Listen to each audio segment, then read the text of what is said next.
kita cintai, kita muliakan Wakil Talkin Aus Dr. C. Haji Al-Fudin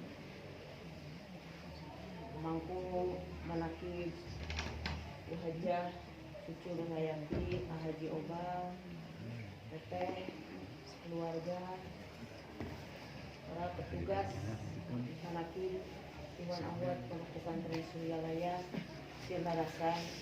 Semoga Allah berkahi semuanya, segalanya, selamanya. Al-Fatihah.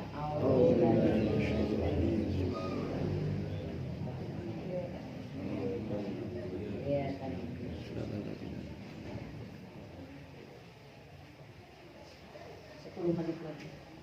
Pak, bisa dikasih waktu 8 menit. 15 menit. Siapa yang tidak tahu akhir-akhir ini banyak musibah melanda Indonesia. Semua sudah pada tahu, bukan? Itu tandanya Allah Subhanahu wa taala benar-benar serius. Serius. Berarti kita menyikapinya harus dengan serius. Itu bukan sedang main-main. Coba perhatikan Al-Quran surat Al-Furqan ayat 77. Dan saya membaca sebuah artikel bahwa di kaki Gunung Semeru ada satu rumah yang selamat. Ya, semua tahu itu ya? Dan ternyata pemilik rumah itu, penghuni rumah itu adalah ahli ibadah. Betul? Baik. Ahli ibadah. Bunyi daripada surat Al-Furqan ayat 77 adalah bagaimana Allah itu tidak akan mempedulikan kita semua kecuali kita yang beribadah. Intinya seperti itu. Apabila kita tidak mau ibadah, maka azab akan menimpamu. Intinya seperti itu. Jadi ini serius. Serius.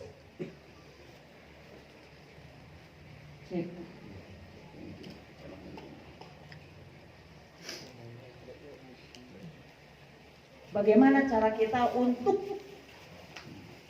supaya azab Allah tidak menimpa kita? Tentunya kita semua membutuhkan selamat, betul nggak? Pengen selamat dunia? Selamat akhirat? Kepada siapa kita bergantung? Allah. Kepada Allah. Jangan pernah menunggu gempa bumi melanda kita baru kita teriak la ilaha illallah. Banyak orang yang tidak suka dengan teriakan la ilaha illallah, tetapi begitu gempa bumi menghampiri dia teriak keluar rumah la ilaha illallah. Betul nggak? Mengapa banyak orang sentimen ketika melihat manusia menggerakkan kepalanya la ilaha illallah? Mengapa menunggu badai, banjir bandang, angin topan, laut harus ngamuk dulu baru kita teriak Allahu Akbar? Apakah harus seperti itu dulu? Menunggu musibah dulu datang kepada kita semua? Menunggu azab Allah turun baru kita sadar butuh Allah, kita bergantung sepenuhnya kepada Allah dan kita membutuhkan pelukan Allah. Betul-betul kita ingin selamat dunia dan akhirat. Jangan menunggu. Kita tahu ada 3 hukum. Hukum Allah, hukum manusia, hukum alam. Hukum yang mana yang bisa dilanggar? Hukum Allah banyak dilanggar oleh manusia. Betul. Betul nggak? Waktunya sholat tidak sholat. Harusnya puasa tidak puasa. Hukum manusia apa lagi? Harus pakai helm tidak pakai helm. Nggak punya SIM tetap bawa mobil. Yang tak dapat dilanggar adalah hukum alam. Siapa yang bisa melanggar ketika ada badai? Mau teriak seperti apa? Lucu kemarin saya mendengar di TikTok ya, dilihat di TikTok. Ya Allah, cukup ya Allah, cukup ya Allah. Ketika dia menyaksikan badai topan, angin, hujan deras, ya Allah cukup ya Allah, sabar ya Allah, sabar ya Allah. Nah kalau rusak, kebalik. Refleks. Sebetulnya dirinya lah yang tidak sabar. Yang bisa dilanggar adalah hukum Allah, hukum manusia. Banyak sekali dilanggar. Hukum alam tak dapat dilanggar. Ketika erupsi turun, lavanya turun, siapa yang bisa melanggar? Lah yang paling sederhana saja. Hukum gravitasi bumi bisa dilanggar? Tidak. Nih, di sini ada orang tua. Nih, saya satu ketika nih nanti bakal tua juga nih. Mohon maaf nih, ini saya bicara menyebut satu anatomi tubuh, payudara. Ketika payudara sudah ketarik gravitasi bumi, dia akan turun, memble ke bawah. Jadi anak gadis nggak bisa sombong di sini. Kalau ada orang tua masih cantik itu hebat. Mama Haji nih masih cantik itu hebat. Mana Mama Haji? Lagi ngasuh Incu. Jadi kita nggak bisa sombong, ya Bu ya. Bapak juga kena gravitasi bumi ketika matanya tadinya bulat tiba-tiba sudah tua jadi turun seperti ini, nggak bisa dilanggar. Harus gimana? Mau disuntik juga nggak bisa. Payudara kalau sudah turun nggak bisa dinaikin lagi. Paling-paling suntik silikon dan sebagainya itu sudah melanggar fitrah. Kemana kita mencari pertolongan? Istuning hiji-hijina hanya kepada Allah Subhanahu wa Ta'ala. Kita dibersamakan oleh guru kita dalam satu majelis zikir seperti ini dalam rangka bukan hanya untuk memperoleh penyembuh buat kita, buat keluarga, penyakit kita, penyakit keluarga, penyakit pekerjaan, penyakit sosial, penyakit politik, penyakit seluruh manusia di dunia. Karena getaran la ilaha illallah yang dikumandangkan dalam satu rumah ini puluhan kilometer ini, frekuensinya akan terasa. Vibrasi positifnya akan terasa oleh lingkungan sekitar sini. Akan terasa. Jangan dianggap sepele. Jangan dianggap sepele. Oleh karena itu, Haji Obal, Mama Haji cucu, sekeluarga, semoga istiqomah. Karena ini merupakan pertolongan. Kita menyambut pertolongan Allah. Kita memohon pertolongan Allah bersama-sama. Jangan menunggu musibah datang baru kita meminta tolong, tetapi kita membangun frekuensi. Manakala kita sedang tenang, sedang damai, sedang tentram, kita bangun frekuensinya itu. Supaya apa? Supaya azab Allah tidak datang. Doa orang soleh, doa orang-orang yang ibadah. Percaya tidak kalau program Allah itu dapat dirubah oleh Allah? Ketika kita seharusnya memperoleh takdir buruk di hari ini, sedetik Allah bisa merubah. Seharusnya saya celaka, nauzubillah min dzalik, karena doa orang soleh dirubah. Oleh karena itu, jangan anggap sepele kita punya kawan-kawan yang soleh, teman-teman dekat yang soleh, berdekatan dengan orang soleh ahli ibadah. Mendekatlah kepada ahli-ahli ibadah. Mendekat supaya kita kecipratan syafaatnya, karena ada kawan yang menyelamatkan, ada kawan yang menjerumuskan. Hati-hati. Kita sedang difilter nih. Kita sedang difilter. Mana yang kuat istiqomahnya? Kadang-kadang istiqomah itu diuji manakala kita dapat musibah. Betul nggak? 2 tahun Abus torekat kalah miskin. Betul Pak Ucup, saya menerima itu masukan seperti itu. Nah, orang mah geuningan kalah geus 40 poe urang teh salat tahajud.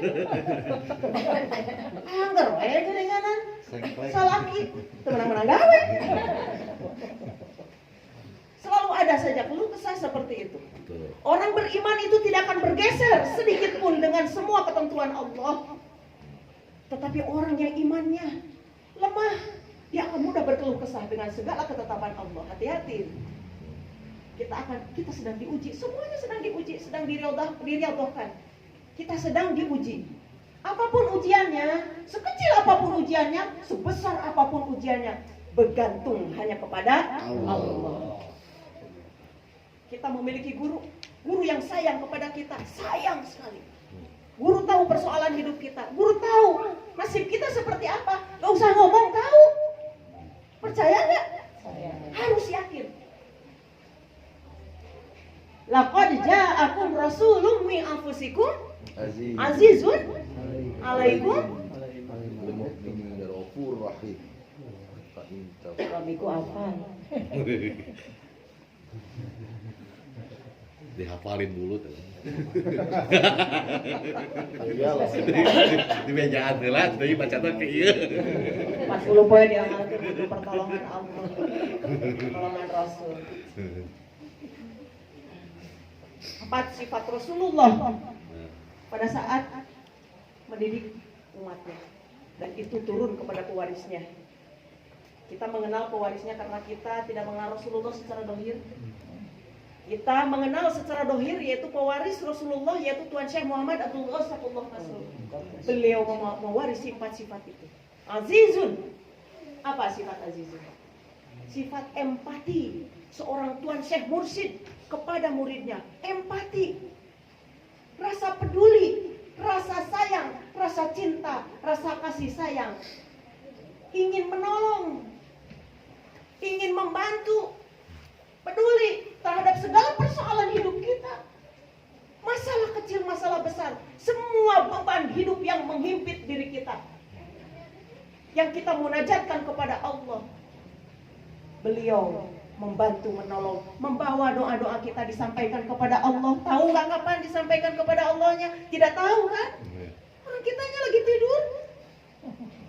Kita sudah dikasih formulanya, resepnya oleh Tuan Syekh, tuh baca di dalam Amaliyah Mursyid. Saat kapan kita menyampaikan hajat kita? Saat sholat malam. Suka dipraktekkan? Kalau di YouTube ajarannya seperti ini. Baca la ilaha illallah 100 kali biar dapat rezeki, katanya begitu. Berarti itu la ilaha illallahnya, la ilaha illallah bisnis. Sholat duha 12 rakaat, 8 rakaat, 4 rakaat, 2 rakaat supaya dapat rezeki di hari itu. Itu duha bisnis. Betul nggak? Jangan berbisnis dengan Allah. Kita menggapai ridho Allah, menggapai cinta Allah. Saat kapan kita bermunajat menyampaikan hajat kita? Saat sholat malam.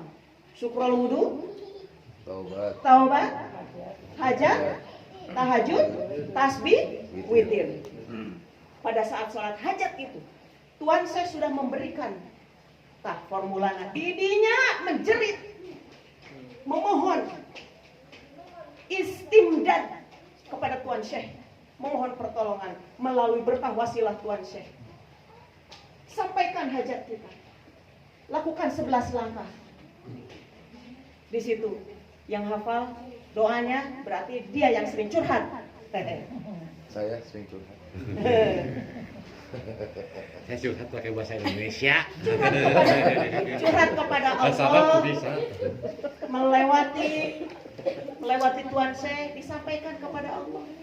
Disampaikan curhat kita, doa kita kepada Allah, sehingga Allah menurunkan jalan kemudahan buat kita semua, agar persoalan hidup kita memperoleh jalan yang apa? Mulus. Jalan yang mulus. Ini pinter si bapak teh saha eta teh. Kasih kisi-kisi. Suami aku ya. Banyak curhat pasti. Nanti malam ya. Tahajud bersama maksudnya. Apa tadi? Sifat apa tadi? Aziz. Yakin, unlimited persen. Yakin, karena kita ini hobinya tidur. Tapi beliau itu tidak pernah tidur. Hajat kita disampaikan kepada Allah. Hajat kita menyampaikan sendiri, namanya sok suci. Kenapa? Kita terlalu banyak dosa ya. Jadi kita melalui orang suci, kekasih Allah, beliaulah yang menyampaikan doa kita. Untuk itulah kita alhamdulillah diberikan keselamatan, ketenangan, ketentraman. Ini rizki ini. Rizki tidak selalu dalam bentuk uang. Banyak orang banyak uang tetapi gak tenang hidupnya. Mengapa itu penduduk Hong Kong kalau banyak masalah terjun dari lantai 20? Karena spiritualitasnya kering. Rezeki seperti ini nih, bahagia seperti ini, bahagia yang tidak tahu sumbernya itu rizki luar biasa. Ya. Yang kedua, sifat yang kedua, harisun. Sifat itu di mana seorang mursyid, beliau ingin menolong, ingin membantu, ingin mengangkat derajat keimanan kita. Makanya beberapa bulan yang lalu Tuan Syekh bersabda, berfatwa, siapa yang ingin ikut Abah, tinggalkan. Itu artinya adalah kesenangan dunia. Apa yang dicintai, apa yang disukai, apa yang dibanggakan, apa yang melekat dalam diri, apa yang tak mampu ditinggalkan. Jaket kebesaran sebesar apa yang tak mampu ditinggalkan, tinggalkan, lepaskan. Karena kita akan take off bersama-sama. Ulah bawa beban, jangan bawa macam-macam, jangan ngerjain guru, ya. Kalau Amaman bawa mobil, penumpangnya banyak, ada apa namanya, nu hiji diukna jandela, nu hiji nyengsol, nu hiji aya nu utah, maaf, nu hiji nggak pakai sabuk pengaman, pasti repot itu, betul nggak? Pasti menjaga kestabilan mobil juga harus benar-benar ekstra. Nah, seperti itu. Sama, dalam rangka kita ingin bersama-sama dengan guru, maka lepaskanlah segala sesuatu kemelekatan yang ada di dalam diri kita. Supaya apa? Tidak ngerjain guru gitu loh. Karena kita akan terbang bersama-sama menuju Allah. Diusulkan kepada Allah oleh Tuan Syekh Mursyid. Yang ketiga, Raufun. Ada yang pernah datang ke Sirna Rasa? Ada yang belum pernah datang ke Sirna Rasa? Ada di sini? Ada. Segera datang ke sana, dilihat di sana banyak macam-macam jenis manusia. Beribu-ribu jenis manusia. Semua sama seperti kita. Yang membedakan adalah golongan dan status dan warna kulit, jabatan dan pedagang, pengusaha, pengamen, pemain band, rocker, seniman, tukang degung, tukang silat, termasuk yang ahli debus, semua datang ke Sirna Rasa dan Abah semua dirangkul oleh Abah. Dirangkul oleh Abah. Semua mangga ke sini. Dirangkul oleh Abah dan semua memperoleh amaliyah yang sama. Untuk enak-enak presiden di bare kudul jumannya teh coverna tina emas, atau karena menteri, atau maaf karena ini seorang politikus bermasalah dalam urusan politiknya, wah dikasih amaliyahnya lebih banyak gitu. Atau karena kita orang yang sedikit dosanya sudah dikirnya 3 kali saja, tidak. Semua melakukan hal yang sama. Itu tujuannya adalah supaya apa? Tidak dibeda-bedakan. Semua sama, semua punya tugas yang sama. Abah juga melaksanakan amaliyah yang sama. Cuma bedanya Abah itu sudah diprogram oleh Allah, beliau itu kekasih Allah, memperoleh cahaya dari Allah, sehingga antara kita dengan Abah sama dengan ban depan dan ban belakang. Abah itu berada di ban depan. Kita mau mengejar seperti apa juga nggak bisa. Ya, itu yang disebut dengan tak terkejar. Tapi satu lagi, tak tertinggal. Apa tak tertinggal? Sifat rohimun.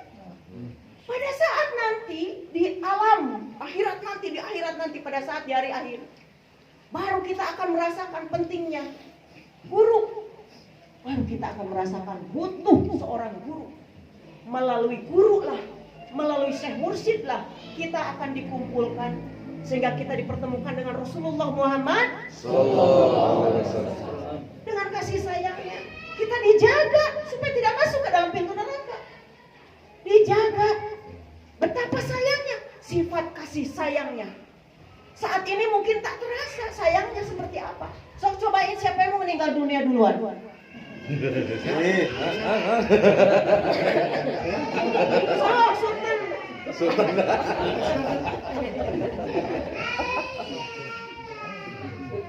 2 minggu yang lalu saya sobat kepada Abah, tiba-tiba saja Abah bertanya pada kita yang ada di situ dan hanya ada beberapa orang. Sudah punya kain kapan? Begitu Pak. Sudah punya kain kapan?